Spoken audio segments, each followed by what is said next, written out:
내가 변리사님 만나서 내 번쩍이는 아이디어를 이 아이디어 훔쳐가면 어떡하냐. 정말 생활 속에 어떤 문제점들 있지 않습니까? 네네. 그런 것들 개선하는 과정에서 특허가 나오는 거거든요. 트렌드는 네. 확실히 AI죠. AI요? 네, 10억 평가의 평가에 받고 네네. 이제 엑시트하는 데 활용하신 걸로 알고 있어요. 네.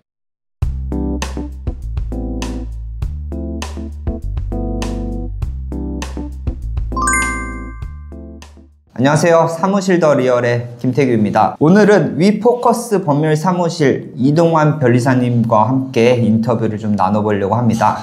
우리 이동환 변리사님은 요즘 2024년 11월에 장관상 받으셨죠? 네. 너무 축하드리고 간략하게 소개 좀 부탁드리겠습니다. 네. 안녕하세요. 방금 소개받은 이동환 변리사입니다.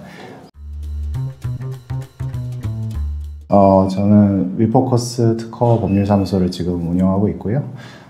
그 전에는 이제 특허법인 그리고 법무법인에서 좀 일을 했었습니다. 그리고 법무법인에서 이제 변호사님들이랑 같이 일하다가 그 검찰청에서 좀 일할 기회가 있었습니다. 그래서 검찰청에서 기술 유출 사건도 좀 담당을 했었고, 그러다가 이제 나와서 위포커스를 현재는 기업해서 운영하고 있습니다. 제가 이번에 변리사님이랑 인터뷰를 하기 위해서 유튜브를 좀 굉장히 찾아봤는데 사람들이 변리사라 직업에 대해서 무슨 일을 하는지, 변리사가 어떤 분들인지도 잘 모르는 분들이 너무 많은 것 같아요. 그래가지고 변리사가 하는 일에 대해서 좀 간략하고 쉽게 좀 설명해 주실 수 있을까요?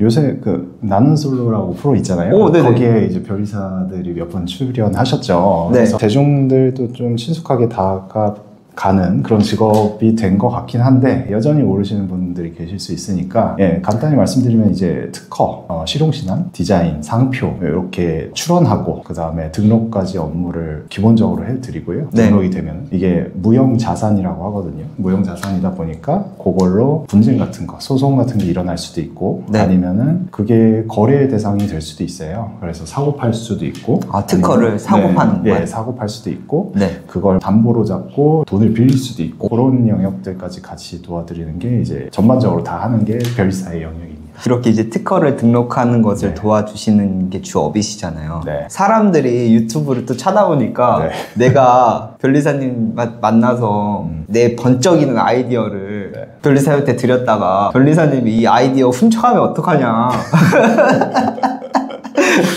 이런 고민을 하시는 분들이 있어요. 맞습니다. 뭐 그런 고민 충분히 하실 수 있고요. 저희 변리사 법상 고객과 상담한 내용이나 아니면 출원해서 공개가 이제 좀 있으면 되는데 공개되기 전까지는 비밀 유지 의무가 있어요. 그래서 그거를 이제 함부로 발설하거나 아니면 방금 말씀하신 것처럼 아이디어 듣고 나서 좋은데? 라는 생각이 들 수 있거든요. 저도 이제 상담하다 보면 괜찮은 것들이 꽤 있어요. 그러면 그거를 내가 슬쩍 출원하면 안 될까? 뭐 이런 생각을 할 수도 있는데요. 생각으로만 그쳐야 되는 것이고요. 그거는 이제 법적으로도 문제가 되고 실제 만약에 그런 출원을 아이디어를 약간 도용해서 출원을 딴 사람이 하게끔 유도하거나 아니면 자기가 직접 하게 되면은 그게 출원된 이후에 특허청에서 그걸 제재를 또 할 수가 있어요.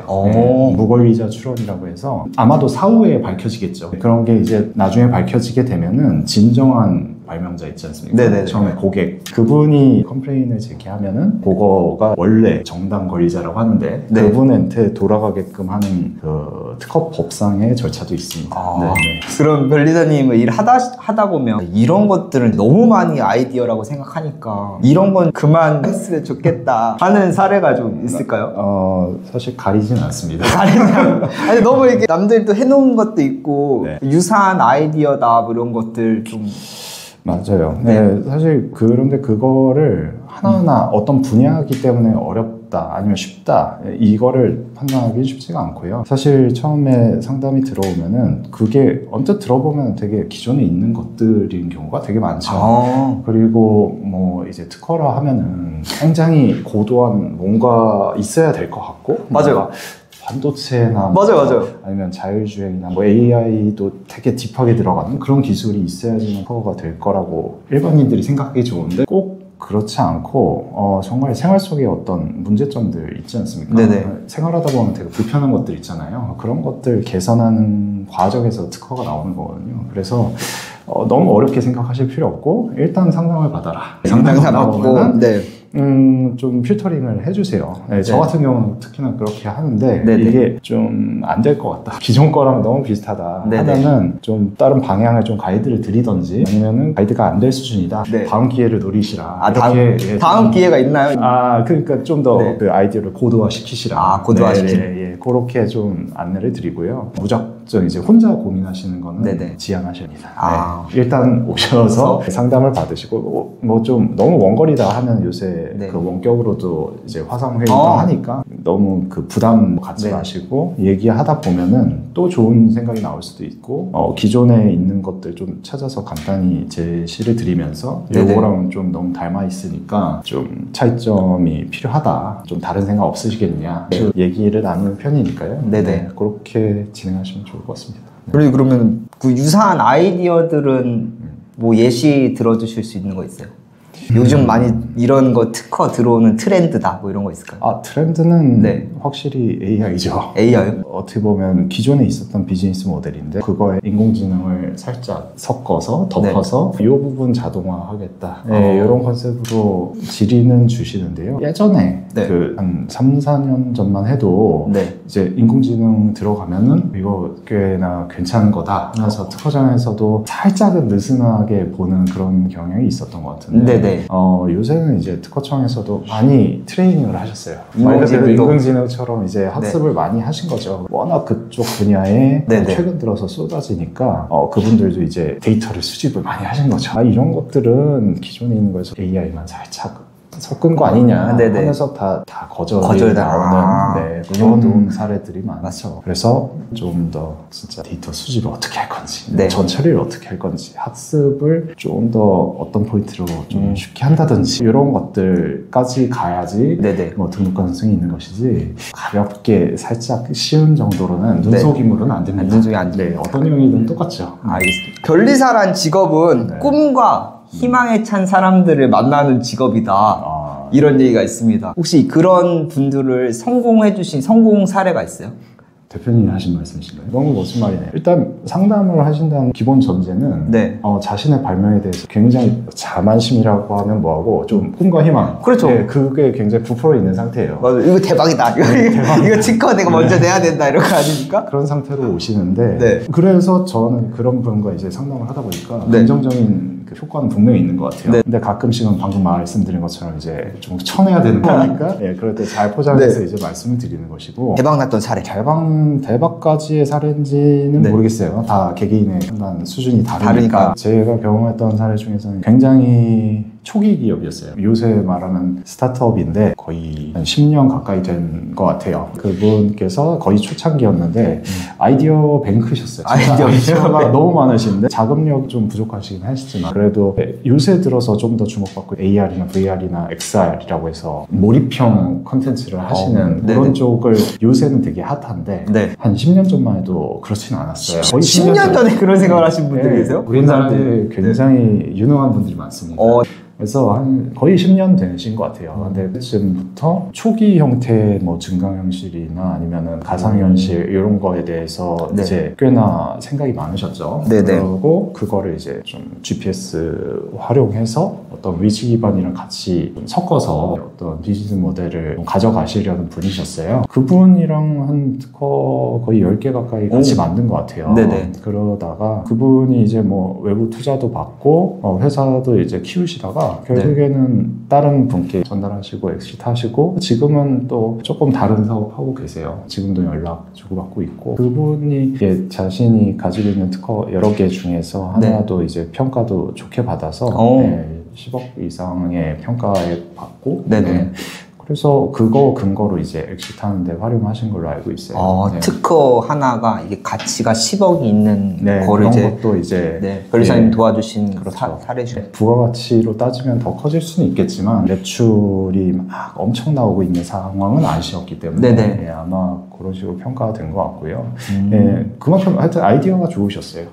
제가 한 거는 그냥 그 아이디어를 잘 만들어서 특허로 만들어드리는 작업만 해드린 거고, 기본적인 아이디어나 이제 사업 모델 자체가 좋다 보니까 저는 수강만 얻은 거라고 생각됩니다. 변리사님, 제가 또 찾아보니까 이과 쪽 변리사님과 문과 쪽 변리사님 이렇게 성향이 나눠서 특화 전문 분야를 가져가시는 것으로 제가 좀 파악을 했는데요. 혹시 이과 변리사와 문과 변리사의 차이가 있을까요? 하는 일이나 뭐 영역이 다를까요? 그렇게 구분이 되진 않는데요. 그래도 이제 보통은 전공에 따라서 조금 업무 분야가 갈리는 거는 사실입니다. 그래서 저 같은 경우도 이제 전자통신 컴퓨터 이쪽 전공이다 보니까 그쪽 사건들을 아무래도 많이 하게 되는 것이고요. 그렇다고 문과 출신이라고 해서 아예 이쪽을 못할 수 있는 건 아니죠. 그러니까 뭐 본인이 공부를 하거나 추가적인 공부를 하면은 당연히 이쪽 사건들 수 있는데 저도 뭐 아무리 공부를 한다고 해도 뭐 화학이나 뭐 바이오나 이런 게 굉장히 기술이 어려운 기술로 가게 되면은 직접적으로 하기가 좀 어렵거든요. 맞아요. 그런 식으로 이제 전공에 따라서 조금 업무 분야가 좀 갈릴 수 있다. 그러고 이제 문과 쪽 분들은 아까 말씀드린 특허, 실용신안, 상표 디자인 중에서 상표나 디자인 이런 쪽을 좀 주로 하시는 것 같고요. 그런데 뭐 무조건적으로 그렇지는 않아요. 저만 해도 이제 상표 디자인은 기본적으로 하고 특허 쪽에 한해서는 이제 좀 전공에 따라서 나뉜다. 이렇게 생각하시면 좋을 것 같습니다. 알겠습니다. 그러니까 이제 기술이 발달되고 AI, 증강형, VR 뭐 이런 것들이 우리에게 이제 친숙하게 다가오고 있잖아요.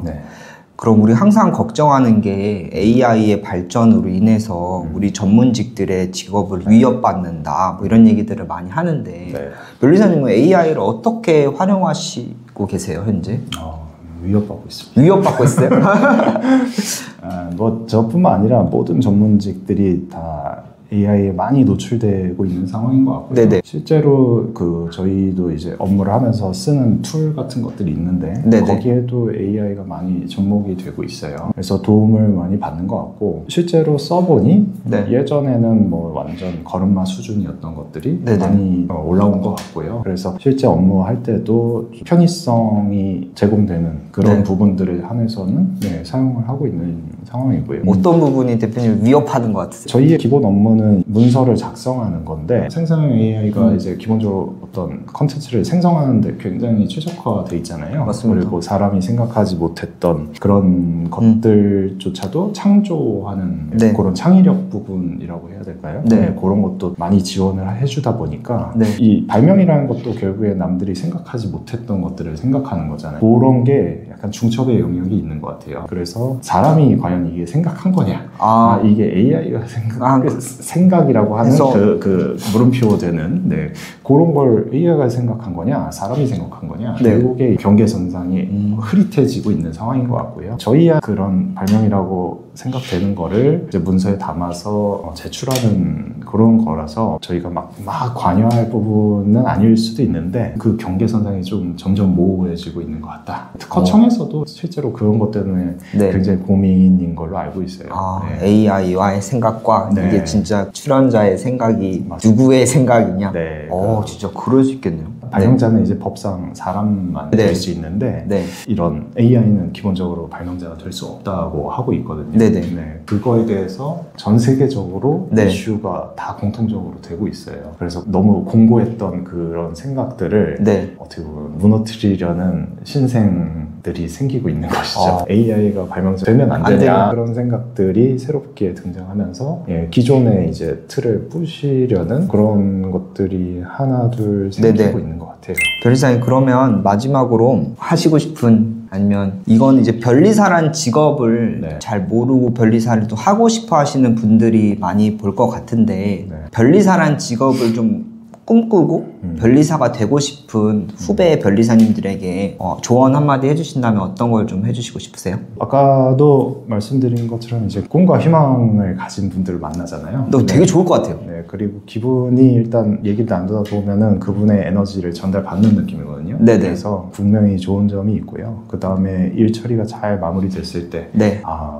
덕분에 잘 해결됐다. 네, 참 보람찼다. 아니면은 뭐 문제 해결해줘서 고맙다. 이런 말씀 드릴 때마다 돈을 떠나서 그런 게 되게 에너지를 얻는 포인트들인 것 같습니다. 모든 직역사들이 다 비슷한 느낌이시겠지만 특히나 변리사 쪽은 이제 기술보의 최전선에 서 있는 것 같아요. 네, 그래서 기술보 그리고 새로운 기술보는 이제 권리를 갖는다는 입장에서 보고 새로운 최신 기술을 이제 접한다는 것 측면도 있고 네, 두 가지를 다 할 수 있는 거라서 좀 매력 있는 직업 아닌가 싶습니다. 갑자기 이게 또 생각나는데 공부를 계속 해야 된다. 이 현업 변리사님이 얘기하신 건데 이거는 새로운 기술 계속 나오고 공부를 해도 끝이 없다 이런 얘기를 저도 본 것 같은데 이게 사실인가요? 사실이죠. 고정돼 있지가 않잖아요. 특히나 기술이라는 게 계속 개발되고 발전하고 그런 생각을 갖고 있는 분들과 이제 대화를 나눠야 되기 때문에 제가 그거에 뒤처지면 안 되잖아요. 그래서 제가 처음 이 업부에 진출했을 때 그러니까 한 15년 전만 해도 뭐 AI에 대한 발명은 없었어요. 없었는데 요새는 거의 뭐 AI 얘기가 많이들 나오니까 그거에 대해서 공부를 해야 되는 것이고 필연적인 것 같습니다. 공부 많이 해야 되는 직업이야. 공부 잘해야 될 수도 있고 돼도 공부를 계속 열심히 해야 되는 이 변리사란 직업 되게 매력적인 것 같고요. 다음에는 변리사 사무실 위치 선정 어디에 하면 좋을지 한번 알아보도록 하겠습니다. 다음 시간에 또 뵙겠습니다.